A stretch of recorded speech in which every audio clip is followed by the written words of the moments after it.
Vamos a buscar en nuestras Biblias Josué, capítulo 24.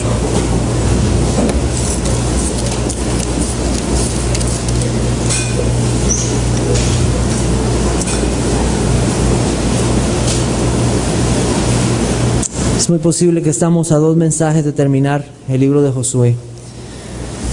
No terminaremos hoy el capítulo, solamente tomaremos una parte de este capítulo antes de terminar este libro.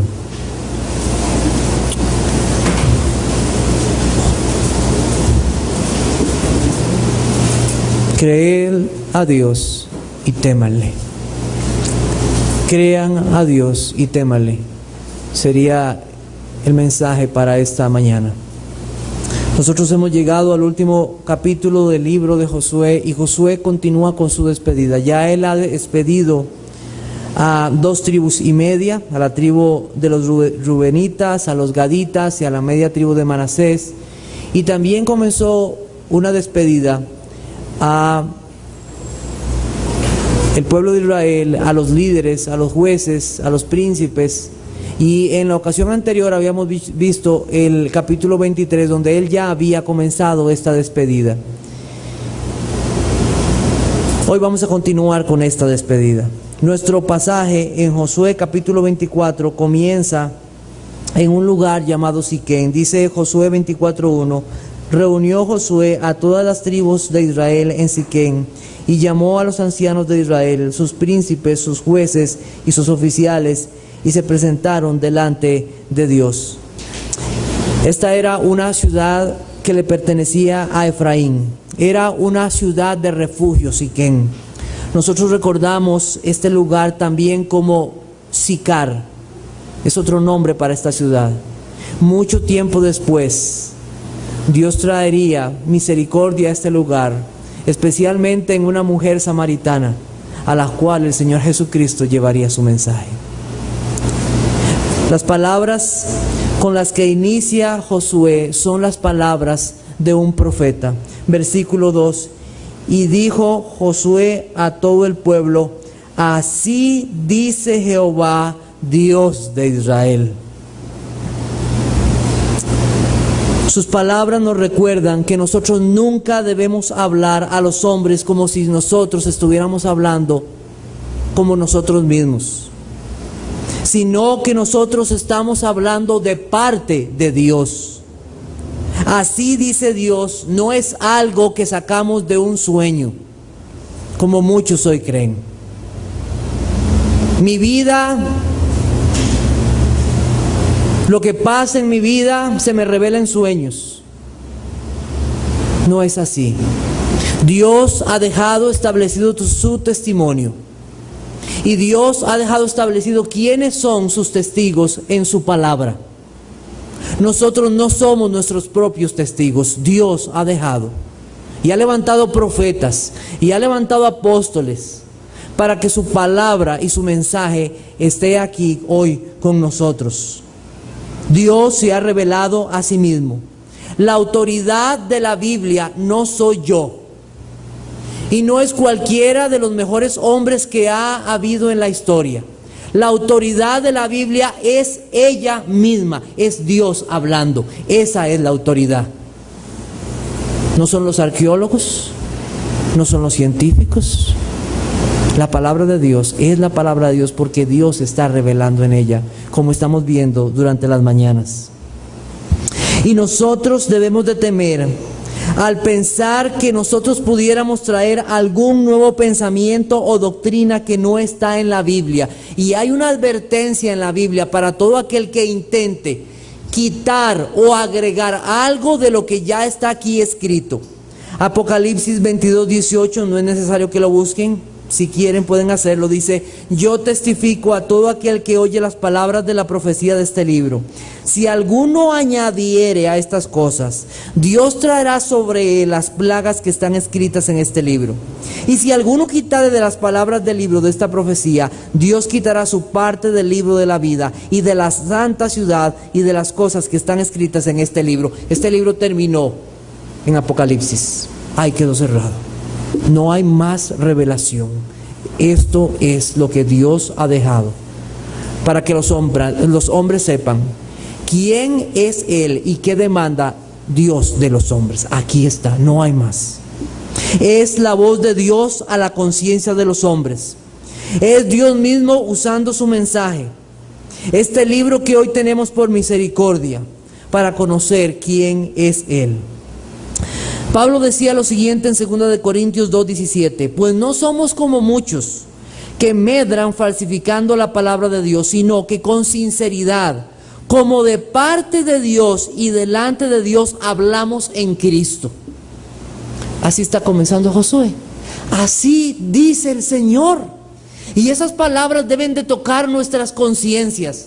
Porque no es Eric Rosales el que está aquí, o Ronnie, o Eduardo, o Alexander, o el que Dios envía aquí a hablar en este púlpito. Es que es Dios el que está hablando. Es Dios quien trae su palabra a nuestros corazones. Israel y todos los líderes escucharían este mensaje. Es un mensaje que no les es extraño. Es un mensaje que todos ellos conocían. Es el mensaje de Dios para sus vidas. ¿Cómo comienza Josué este mensaje?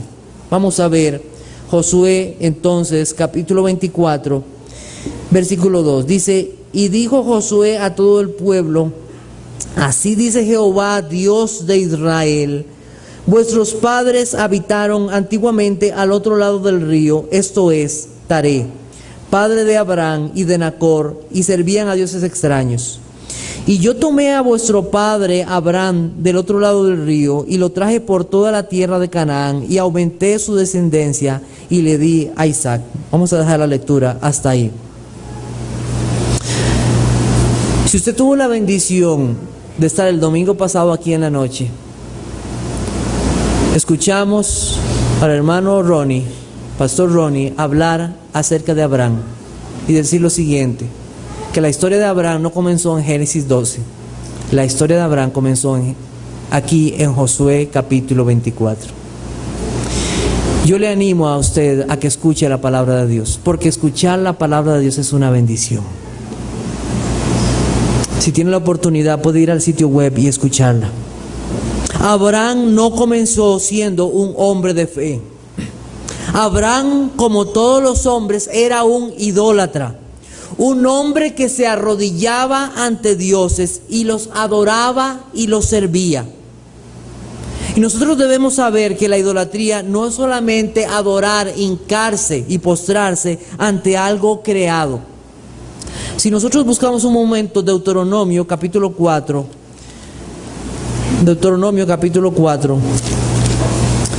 versículo 15, así dice el Señor: guardad pues mucho vuestras almas, pues ninguna figura visteis el día que Jehová habló con vosotros de en medio del fuego, para que no os corrompáis y hagáis para vosotros escultura, imagen de figura alguna, efigie de varón o hembra, figura de animal alguno que está en la tierra, figura de ave alguna alada que vuele por el aire, figura de ningún animal que se arrastre sobre la tierra, figura de pez alguno que haya en el agua debajo de la tierra.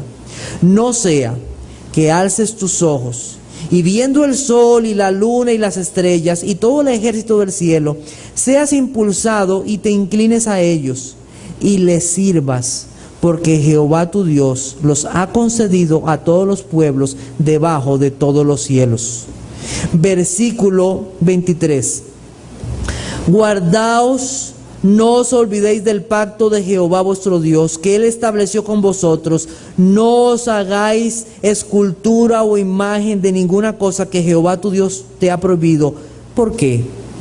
Porque Jehová tu Dios es fuego consumidor, Dios celoso. Ese es el Dios que conocemos en la Biblia. No es un Dios de figuras, no es un Dios de cosas que podamos tomar de la creación. Es un Dios creador que ha hecho todas las cosas y solo Él debe ser adorado. Pero la adoración no solamente es algo que podemos poner como una estatua, como una imagen, como una efigie de hombre o de mujer. Una idolatría puede ser algo como los deseos malos o la misma avaricia, dice la Biblia, que es idolatría. Cuando el apóstol Pablo está hablando de los deseos malos en el versículo anterior que se refiere a esto, él habla de aquellos que andan en la perversidad de su corazón, en lujurias, en relaciones sexuales ilícitas fuera del matrimonio. Y es hacia donde se conduce el corazón cuando no hay, o cuando no está el Dios de la Biblia. Cuando los hombres comienzan a adorar imágenes, cuando los hombres comienzan a poner su confianza en ellos, el corazón se desvía totalmente de Dios. La idolatría nos habla de alguien que ha hecho su propio Dios, el Dios del egoísmo, deseando su propio deseo o la avaricia. Aquel hombre que toma a una mujer y no tiene un compromiso con ella y nada más quiere tomarla. Idolatría. Él nada más desea lo que quiere para él, es egoísmo. Y se está idolatrando a sí mismo.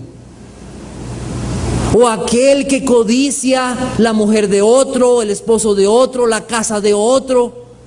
La avaricia, que pone su confianza en las cosas de esta vida y no en el Dios que ha hecho todas las cosas. Idolatría, igual. La idolatría puede ser un trabajo. La idolatría puede ser un estudio, un celular, una computadora, aún los hijos. ¿Qué hay en tu corazón? ¿Cuál es tu ídolo? El corazón es una fábrica de ídolos. Nada de ello traerá felicidad. Todo aquello a lo que te aferras, todo aquello que muestra tu orgullo, todo eso se destruirá. Aquel que tiene ídolos se deleita en ellos. La codicia no conoce el contentamiento, no conoce de quién provienen las cosas. Su gozo y su sustento no están en Dios, sino en las cosas de esta vida. Eso es un idólatra. La Biblia dice en Colosenses capítulo 3, versículo 5, haced morir pues lo terrenal en vosotros, fornicación, impurezas, pasiones desordenadas, malos deseos y avaricia, que es idolatría, cosas por las cuales la ira de Dios viene sobre los hijos de desobediencia. Ay, yo no soy como esos que andan en procesiones siguiendo una estatua de palo o de piedra. Cuídate, cuídate, porque tu ídolo puede ser una computadora, una dirección en internet. Tu ídolo puede ser cualquier cosa que quite el lugar que le pertenece solo al Señor. Cuídate de ello, y sobre ellos vendrá su ira. Abraham fue un idólatra, y la Biblia nos dice que Dios hizo algo con él. ¿Qué hizo Dios con Abraham? Versículo 3, Josué capítulo 24, versículo 3. Y yo tomé a vuestro padre Abraham del otro lado del río y lo traje por toda la tierra de Canaán y aumenté su descendencia y le di a Isaac. ¿Qué hizo Dios? Dios lo tomó y Dios lo trajo y Dios le dio una descendencia. Mire, yo no sé si usted ha escuchado esto o si usted es de este pensamiento, pero no hay tal cosa como una predisposición hacia Dios. No hay tal cosa. Es que yo desde chiquitico ya buscaba las cosas de Dios. No existe tal cosa. No existe algo como diga, ay, es que a mí, yo ya estaba en las cosas del Señor. Lo único que me faltaba era un empujón para entrar por la puerta. Eso no existe. Cuidado de poner o de elevar su corazón delante de Dios. Yo lo traje, yo lo tomé y yo le di una descendencia. Cuando él era un idólatra, yo lo saqué de ahí. Y así es nuestra condición delante de Dios, idólatras, amadores de este mundo más que de Dios, porque los hombres amaron más las tinieblas que la luz, porque sus obras eran malas. Y en esa condición nos encontrábamos todos nosotros. Si usted no ha creído en Cristo, esa es su condición. La historia de Abraham es la historia de todos los seres humanos. Isaías 53:6 dice: todos nosotros nos descarriamos como ovejas, cada cual se apartó por su camino, mas Jehová cargó en él el pecado de todos nosotros. Todos nos descarriamos como ovejas, todo el mundo, y eso nos habla de la condición perdida de todos los hombres. Todos los hombres son desobedientes, porque uno fue desobediente y heredamos esa naturaleza pecaminosa. Pero no solamente de forma general, cada uno de nosotros ha vivido como ha querido, a no ser que Dios un día tuvo misericordia de nosotros y nos sacó de donde estábamos. Yo vivía como yo quería, haciendo las cosas que me agradaban, viviendo como yo quería. Esa es la condición de todos los seres humanos. Es la misma condición que nos relata Romanos capítulo 3, como está escrito: no hay justo, no hay uno, no hay quien entienda, no hay quien busque a Dios. Todos se desviaron a una, se hicieron inútiles, no hay quien haga lo bueno, no hay ni siquiera uno. Esa es la condición de los hombres y mujeres. No hay tal cosa como una predisposición a Dios. Y cuando usted tenga que presentar el Evangelio, téngaselo bien grabado. No piense que hay una disposición en los hombres para ir a Dios. Es que si Dios no los rescata, no son salvos. Así es. Porque a veces asumimos como que hay algo de bondad hacia Dios, como que de alguna manera ya hay algo. No asumamos eso. Si no es Dios que los trae a sí mismo, ellos no vendrán.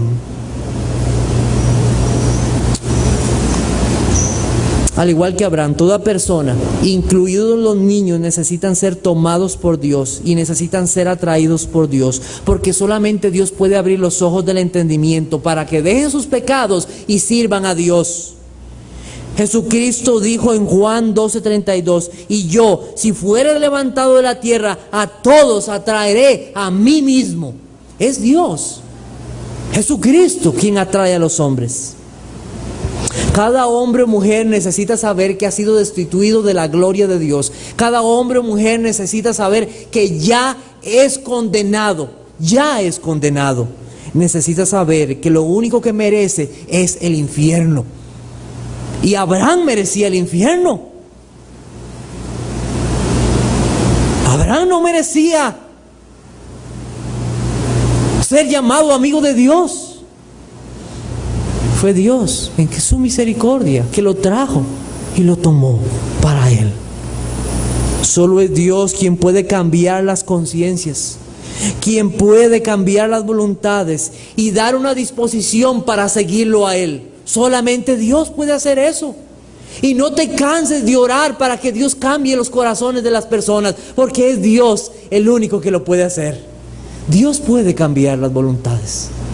Dios cambió el corazón de un hombre idólatra para que le sirviera a Él. Y debemos de gozarnos de que este milagro todavía sigue sucediendo, en que Dios sigue cambiando la voluntad de los hombres para que los hombres le amen y le sigan. Abraham, ¿sabe que Abraham creía que él servía al Dios verdadero? Él creía que estaba sirviendo al Dios verdadero, hasta que un día Dios le habló y lo llamó. Hasta que un día Dios lo tomó y lo trajo y le dio una promesa. Esa es la verdad de Dios. Es la verdad de Dios. Dios salva. Tú y yo seguíamos igual que Abraham, ídolos en esta vida.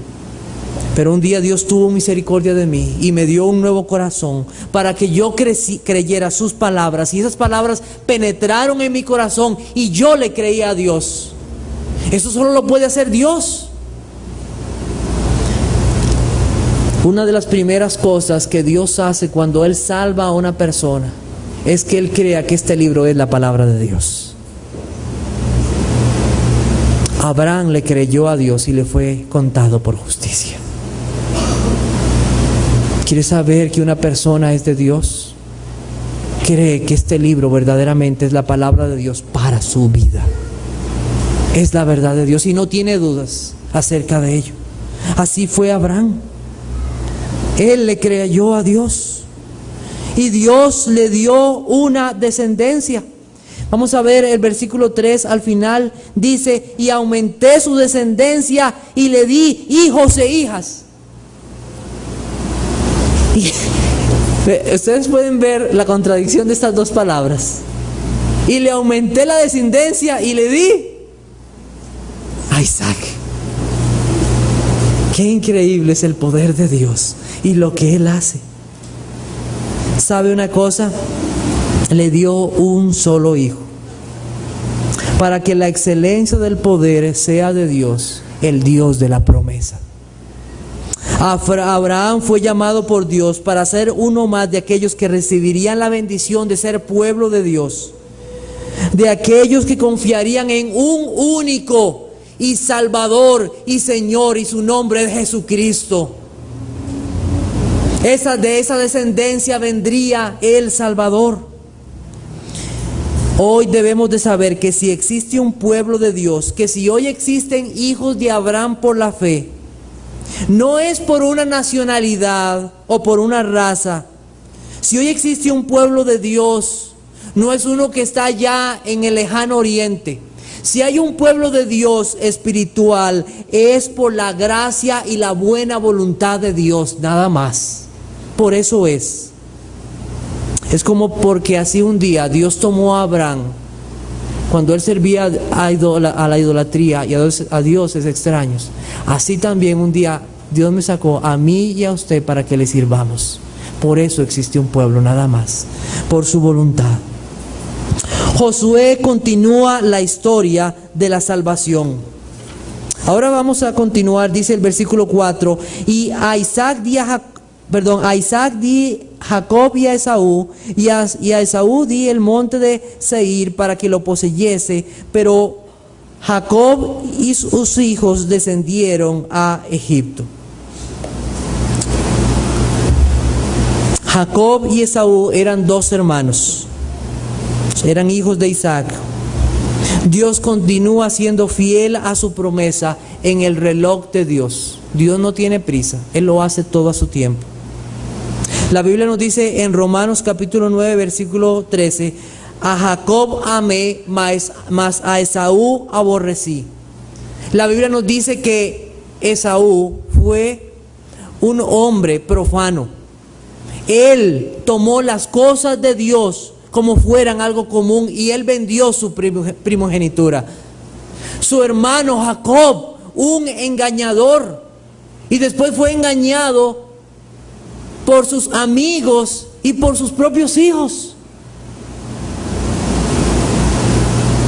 Y Dios le da a Esaú el monte Seir. El monte Seir era un monte frondoso, lleno de árboles, lleno de belleza exuberante, podríamos decirle. ¿Y sabe qué le da Dios a aquel que amó a Jacob?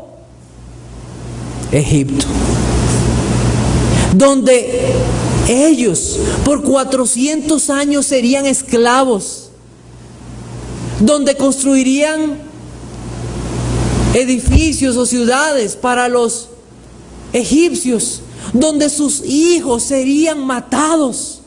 Eso fue lo que le dio Dios a Jacob. La vida cristiana, como algunos la venden, no es una vida sin tribulaciones, luchas y dificultades. La Biblia nos dice que por causa del nombre de Cristo nos es concedido no solamente que creamos en Él, sino que también padezcamos por Él. Yo no sé si a usted le han vendido un evangelio así, pero yo quiero decirle que ese evangelio, en que todo es tranquilidad, felicidad, ese no es el evangelio que nosotros conocemos. Por causa del nombre de Jesucristo, los hijos de Dios padecerán. Hebreos capítulo 11, versículos 32 y 35. Vamos a buscarlo un momento. Hebreos capítulo 11. Versículo 32 al 35. Dice, ¿y qué más digo? Porque el tiempo me faltaría contando de Gedeón, de Barak, de Sansón, de Jefté, de David, así como de Samuel y de los otros y de los profetas, que por fe conquistaron reinos, hicieron justicia, alcanzaron promesas, taparon bocas de leones, apagaron fuegos impetuosos. Esa es la vida victoriosa que yo quiero. Eso sí me gusta. Esa de tapar las bocas de los leones y de apagar fuegos impetuosos y que evitaron. Esa es la vida que yo quiero. La vida de que nadie me moleste, de casas y de riquezas en esta vida. Esa es la vida que yo quiero. Pero ¿cuál es la vida del creyente? Eso no es así. Dice así, versículo 35. Vamos a continuar. Dice, versículo 34, vamos a leer de ahí. Apagaron fuegos impetuosos, evitaron filo de espada, sacaron fuerzas de debilidad, se hicieron fuertes en batallas, pusieron en fuga ejércitos extranjeros. Las mujeres recibieron sus muertos mediante resurrección. Y oiga lo que dice el versículo 35. Mas otros fueron atormentados, no aceptando el rescate a fin de obtener mejor resurrección. Otros experimentaron vituperios y azotes, y a más de esto prisiones y cárceles. Fueron apedreados, aserrados, puestos a prueba, muertos a filo de espada. Anduvieron de acá para allá cubiertos de pieles de ovejas y de cabras, pobres, angustiados, maltratados, de los cuales el mundo no era digno, errando por los desiertos, por los montes, por las cuevas, por las cavernas de la tierra. Y todos estos, aunque alcanzaron buen testimonio mediante la fe, no recibiendo lo prometido, proveyendo Dios alguna cosa mejor para nosotros, para que no fuesen ellos perfeccionados aparte de nosotros. Levante la mano el que quiere ser aserrado aquí en esta mañana. Levante la mano en esta mañana el que quiera ser apedreado. Por causa de Cristo, no solamente nos es concedido que creamos en Él, sino que padezcamos por Él. Y esta es la vida victoriosa del cristiano. Romanos capítulo 8. Romanos capítulo 8, versículo 35. Y yo tengo mucho que decir con aquellos que toman un texto y lo vuelven un pretexto. Romanos capítulo 8, versículo 35, hablando de la vida victoriosa. Romanos 8:35 dice así: ¿quién nos separará del amor de Cristo? Tribulación o angustia o persecución o hambre o desnudez o peligro o espada. Como está escrito, por causa de ti somos muertos todo el tiempo, somos contados como ovejas de matadero. Antes, en todas estas cosas somos más que vencedores por medio de aquel que nos amó. Amén. ¿En cuáles cosas? En estas cosas. Y la vida victoriosa del cristiano contiene tribulación y angustia y prueba. Esa es la vida victoriosa del cristiano. ¿Por qué? Porque a pesar de todas esas cosas, nada nos separará del amor de Cristo. Esa es la vida victoriosa. Pero esa es la vida que muchos esconden hoy. Que muchos esconden.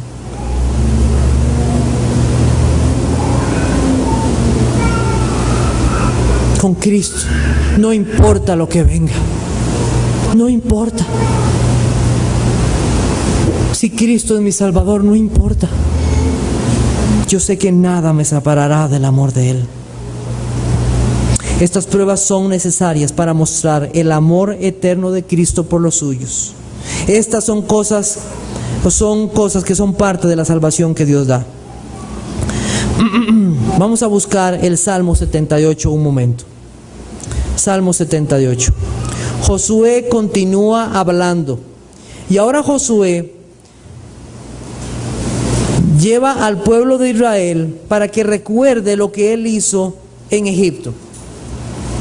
Dios hizo a Israel que descendiera a Egipto para mostrar su poder y salvación. Dios levanta a dos hombres para salvar a su pueblo, Moisés y Aarón. Y en medio de grandes señales, por medio de plagas a Egipto y del cuidado de su pueblo, Él liberta a Israel. Y ahora Josué les dice, acuérdense de esto. El Salmo 78, versículos 42 al 51, nos relata en un resumen todo esto. Dice el versículo 42 lo siguiente: no se acordaron de su mano, del día que los redimió de la angustia, cuando puso en Egipto sus señales y sus maravillas en el campo de Zoán, y volvió sus ríos en sangre y sus corrientes para que no bebiesen. Envió entre ellos enjambres de moscas que los devoraban y ranas que los destruían. Dio también a la oruga sus frutos y sus labores a la langosta. Sus viñas destruyó con granizo y sus higueras con escarcha. Entregó al pedrisco sus bestias y sus ganados a los rayos. Envió sobre ellos el ardor de su ira, enojo, indignación y angustia. Un ejército de ángeles destructores dispuso camino a su furor. No eximió la vida de ellos de la muerte, sino que entregó su vida a la mortandad.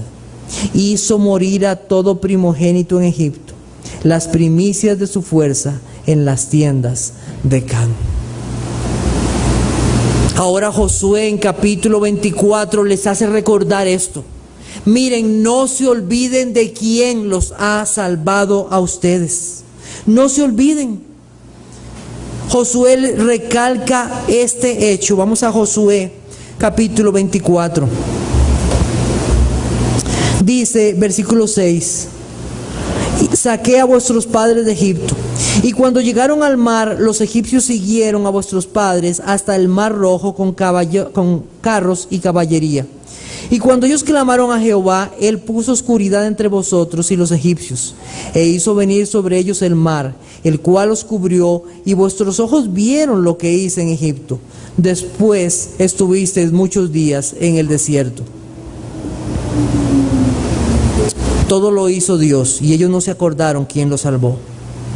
Como les dije, Josué recalca este hecho. Egipto con sus carros y su caballería no pudo en contra de Dios.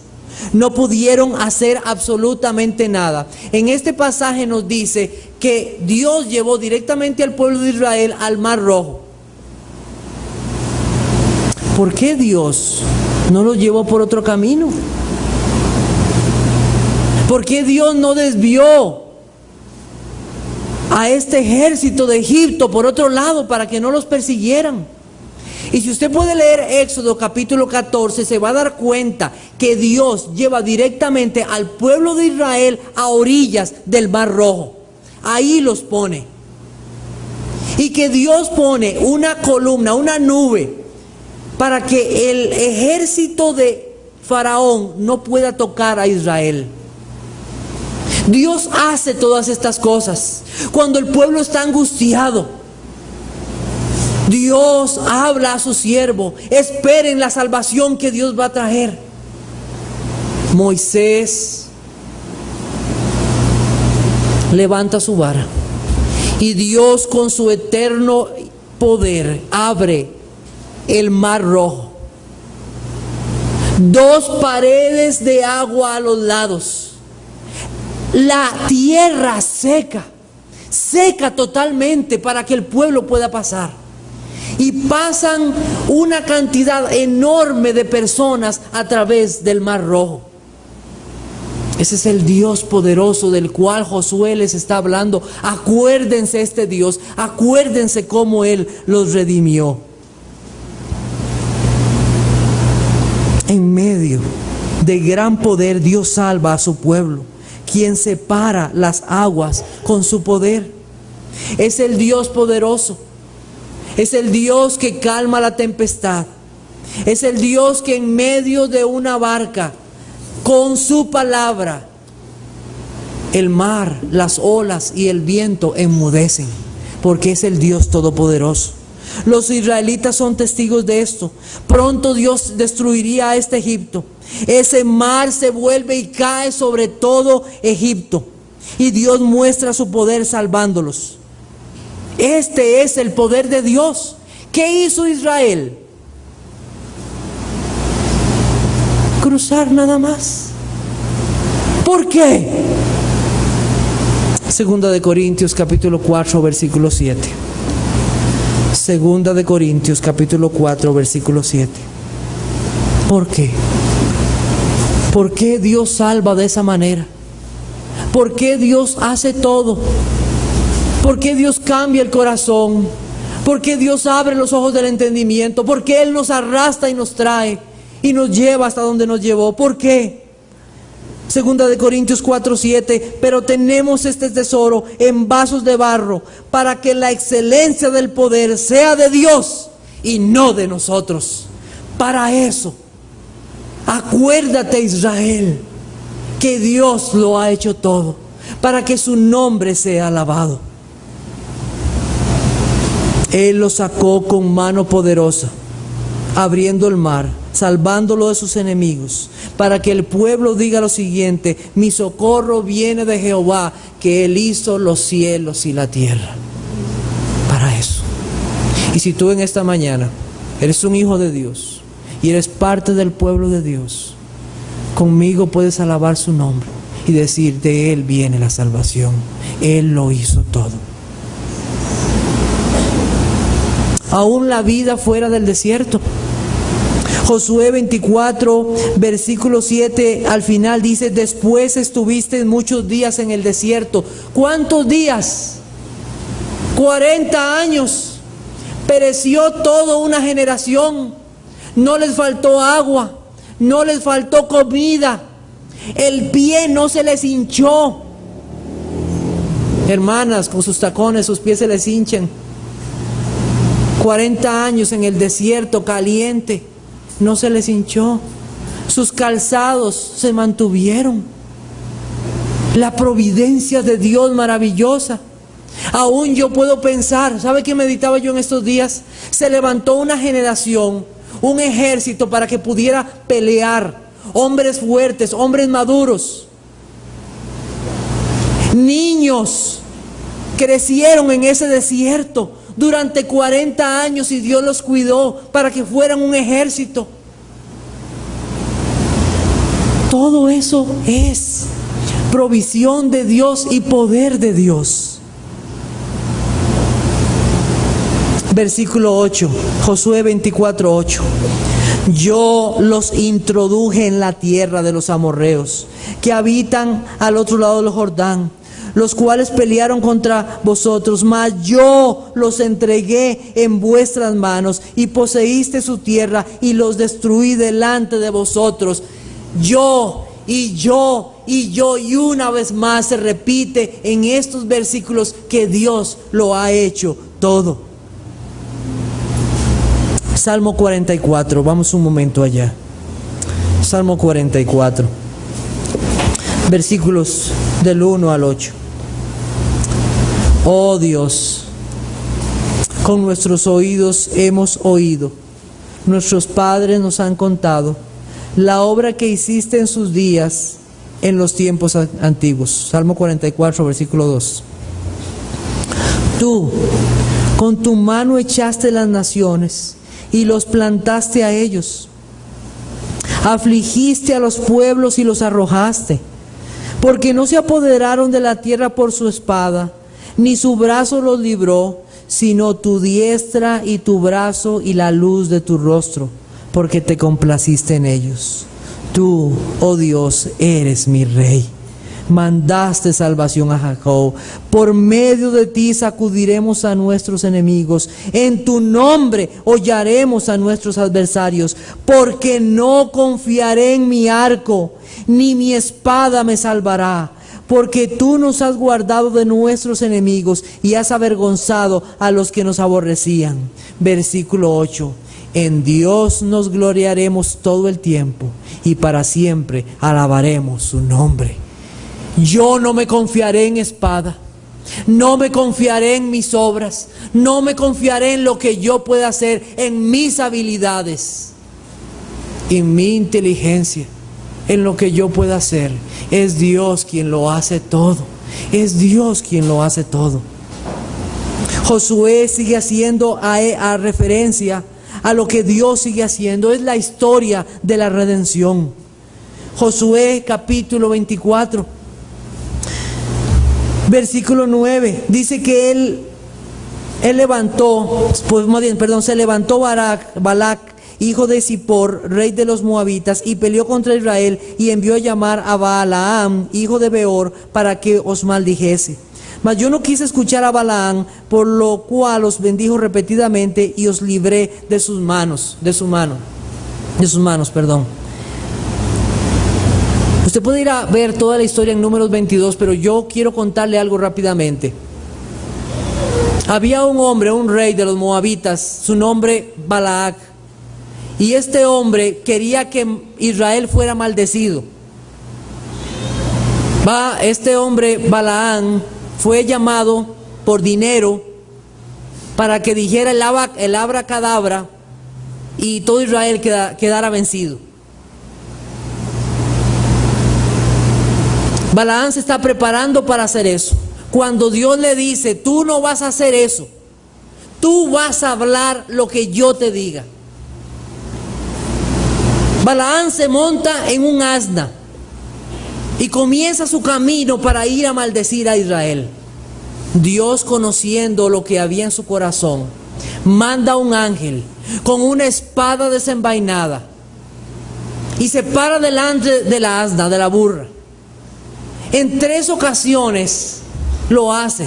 La burra se desvía. En una de las ocasiones se va contra una pared y golpea la pierna de Balaam. Como decía un autor, mejor una pierna machucada que no una espada que lo atraviese. Finalmente la burra se tira al suelo, la asna, y no camina más.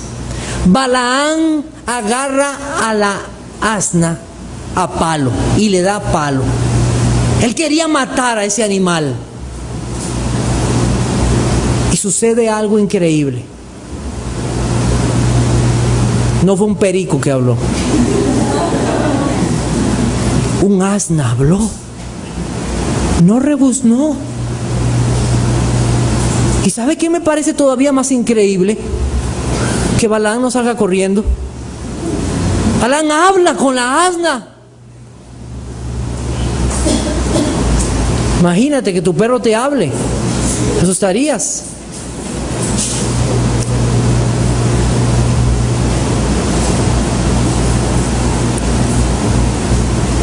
El asna ve al ángel de Dios, pero Balaam no lo ve.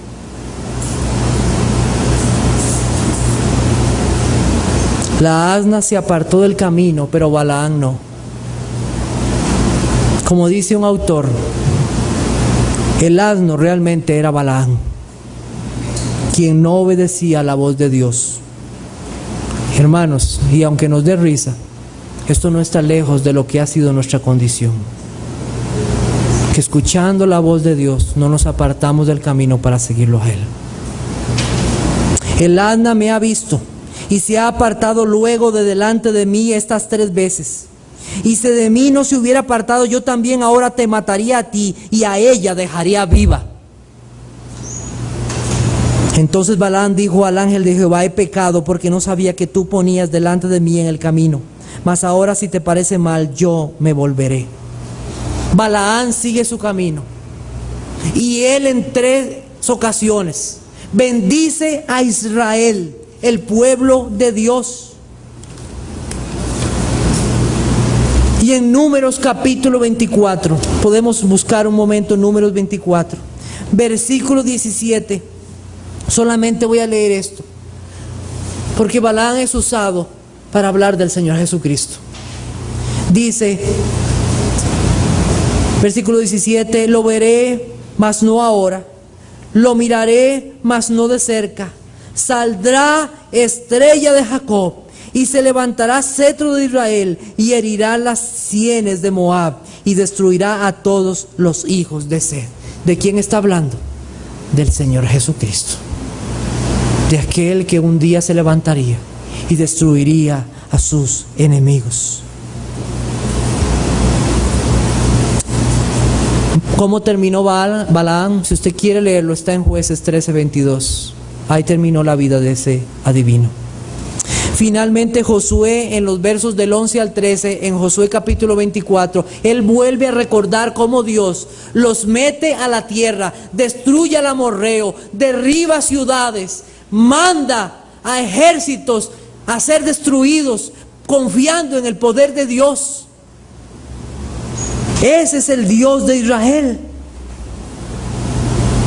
Ese es el Dios. Él los entregaría en su mano. Versículo 13, y os di la tierra por la cual nada trabajasteis, y las ciudades que no edificasteis, en las cuales moráis, y de las viñas y olivares que no plantasteis y coméis. Dios lo ha hecho todo, Israel. Escúcheme, Dios lo ha hecho todo. ¿Quién nos ha salvado? Nuestra mano, nuestras habilidades, nuestras obras. ¿Quién lo ha hecho todo? Dios lo ha hecho todo. Él es el que ha vencido. Él es el vencedor. ¿Para qué? Para que no nos confiemos en nosotros mismos. Te pregunto, ¿tú crees en este Dios? ¿Sabes quién es el héroe aquí? No es Josué, no es Abraham, no es ninguno de ellos. ¿Quién es el héroe? Dios es el héroe. Él lo hizo todo. Padres, ¿quién es el héroe de sus hijos? Yo entiendo muchas veces que por ser infantes ellos buscan cierto tipo de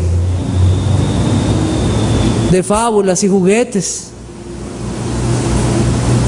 Y en las paredes pegan Superman y el hombre araña y las niñas y este y el otro. Pero ¿cuál es nuestro héroe? Nuestro héroe es un Dios invisible. Nuestro héroe es el Dios que escribió los mandamientos para que le obedezcamos. Y qué increíble sería que Dios haga una obra en nosotros y en nuestros niños, que cuando abramos la puerta veamos los 10 mandamientos de Dios y digamos a los que nos visitan: ese es mi héroe. ¿Y dónde hay una imagen? No, ahí está. Ese es mi héroe. Ese es mi héroe. Mira cómo destruyó. Mira cómo sacó a Abraham. Ese es mi héroe. ¿Amas tú a ese héroe? Pero hablamos muchas veces a nuestros hijos y a nuestras propias vidas como si Dios fuera un Dios débil. Dios es poderoso, hermanos. Dios es poderoso. Él lo ha hecho todo. La Biblia dice lo siguiente, para terminar en esta mañana. Segunda de Timoteo 1:9 dice: quien nos salvó y llamó con llamamiento santo, no conforme a nuestras obras, sino según el propósito suyo y la gracia que nos fue dada en Cristo Jesús antes de los tiempos de los siglos. ¿Qué significado tiene para nosotros estas cosas que nosotros vemos aquí? Yo no vi cuando Dios sacó a Abraham. Yo no vi cuando Dios abrió el mar rojo. Yo no lo vi. ¿Lo ha visto alguno de ustedes? No, ninguno. Pero este es el plan de la redención. Y el plan de la redención, amigo o hermano, no comenzó en Génesis capítulo 12 o en Josué capítulo 24, ni aún en Génesis capítulo 1 comenzó el plan de la redención. ¿Dónde comenzó el plan de la redención? Antes de los tiempos de los siglos. Primera de Pedro capítulo 1 nos dice dónde comenzó este plan de la redención. Primera de Pedro 1, 19 y 20 dice: sino con la sangre preciosa de Cristo, como de un cordero sin mancha y sin contaminación, ya destinado desde antes de la fundación del mundo, pero manifestado en los postreros tiempos por amor de vosotros. El plan de la redención comenzó hace mucho tiempo con Cristo, destinado para la redención de su pueblo. Cuando nosotros vemos todas estas cosas, nos deben de hablar de que no hubo nada, ni un idólatra, ni un Balaán, ni un faraón, ni los amorreos, ni un Sehón, ni un Og que pudo detener el plan de Dios de traer a su hijo a esta tierra a morir por su pueblo. No hubo nada.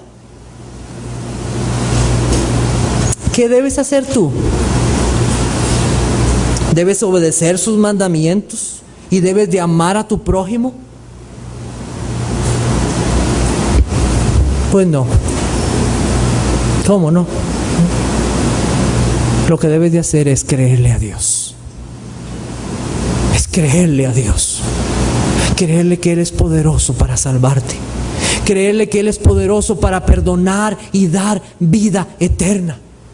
Creer que es poderoso para hacer lo que Él ha dicho, que es un Dios que no miente. Y obedecemos sus mandamientos y amamos a nuestro prójimo, porque Dios nos ha hecho creerle a Él. Hermanos, es un Dios poderoso que puede hacer todas las cosas. Josué 24, y con esto termino en esta mañana, versículo 14. Después de escuchar todo esto, ¿cuál es el sumario? Porque hay un deseo en Josué de decirles todo, tiene un propósito Josué con decirles todas estas cosas. Josué 24, 14, ahora, escucha, ahora pues, pon atención, abre tus oídos. Temed a Jehová y servidle con integridad. Quitad de entre vosotros los dioses a los cuales sirvieron vuestros padres al otro lado del río y en Egipto, y servid a Jehová.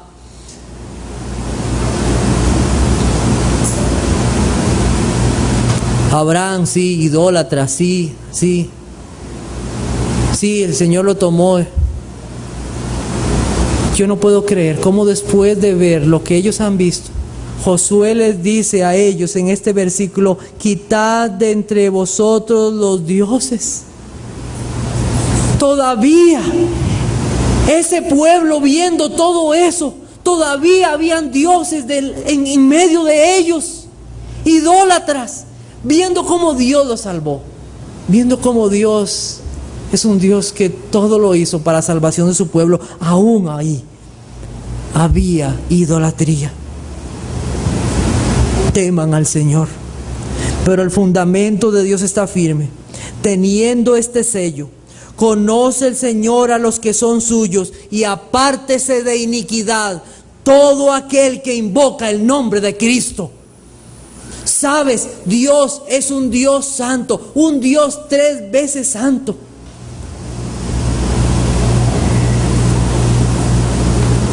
El hermano Ronnie, el pastor Ronnie, nos decía hace unos días lo que dice la Biblia en Santiago capítulo 2 versículo 19, que hay demonios que creen y tiemblan, que los demonios creen y tiemblan,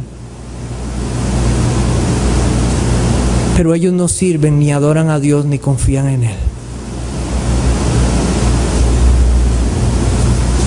Temer a Dios no solamente saber que Él existe. Temer a Dios es apartarse de iniquidad. Si hay pecados hoy en tu vida, y si tú te dices llamar hijo de Dios, apártate de iniquidad, porque el Señor conoce a los suyos. Así como conoció a Abraham al otro lado del río y sabía lo que hacía, así nos conoce Dios hoy a nosotros. ¿Tiemblas tú delante de la palabra de Dios? ¿Temes tú a Dios? Así como Israel escucharás, sí, el Señor hizo todas estas cosas. No se arrepintieron, no se arrodillaron ante Dios. Dice Isaías 66:2, mi mano hizo todas estas cosas, y así todas estas cosas fueron. Dice Jehová, pero miraré a aquel que es pobre y humilde de espíritu, y que tiembla a mi palabra. Así dijo el Señor. Aquí está escrito. Pecadores, idólatras, desobedientes. ¿Y qué haremos? Sí, soy pecador, no. Humildes, humillados y temblando ante su palabra. ¿Temes tú a Dios? El temor nos hace considerar delante de quién estamos. Estamos delante de un Dios santo. Calvino decía lo siguiente: miren la luna y las estrellas. Miren cómo ellas quedan opacadas cuando sale el sol. Así, la perfección más inmaculada de los hombres quedará opacada cuando un día nos presentemos ante el sol de justicia.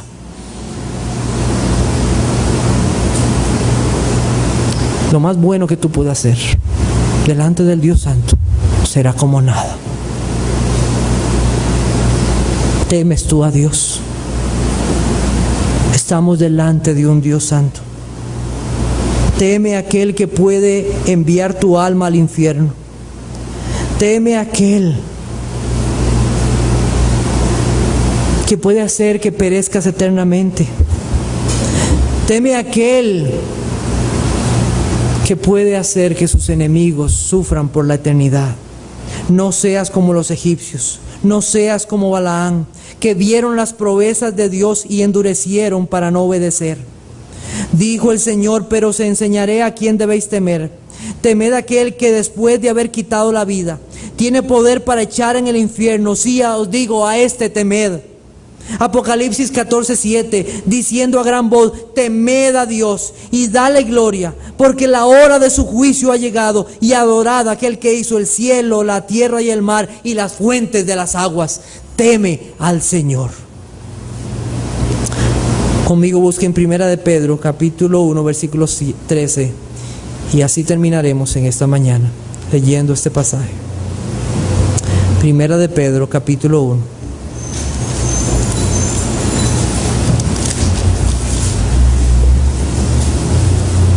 Capítulo 1.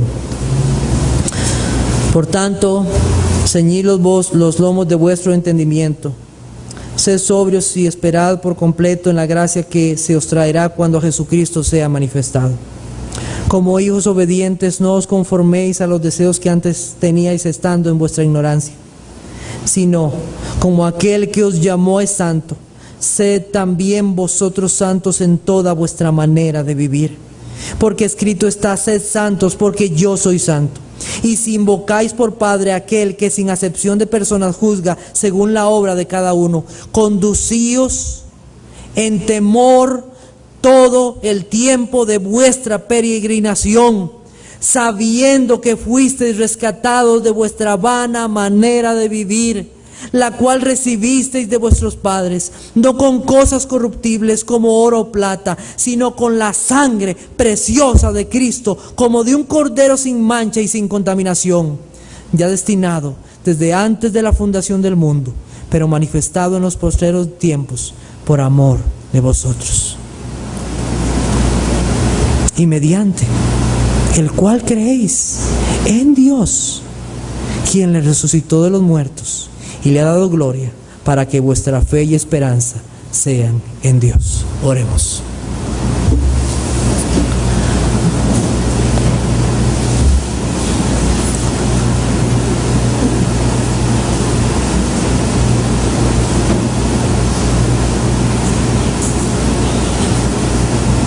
Oh Señor, tú hablaste por tus siervos. Les diste palabra que hablasen.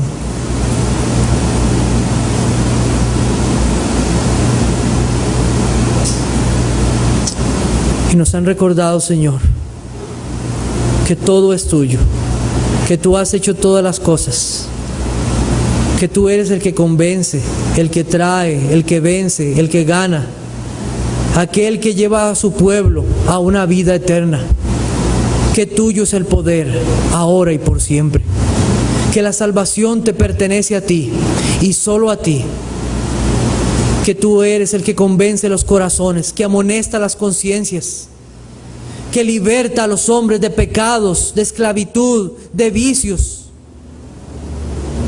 que tú eres el Dios victorioso, para que nosotros no nos confiemos en nosotros mismos, sino en aquel que es todopoderoso. Oh Señor, te pido que si en esta mañana tú has tocado los corazones, Señor, que ellos, Señor, vengan a ti por tu poder, convenciéndoles, Señor, de la necesidad de confiar en ti y poner toda su esperanza en tu Hijo Jesucristo para perdón y vida. Que no pongan su confianza en nada más, sino que solamente en ti. Oh Señor, pon en nosotros tu temor.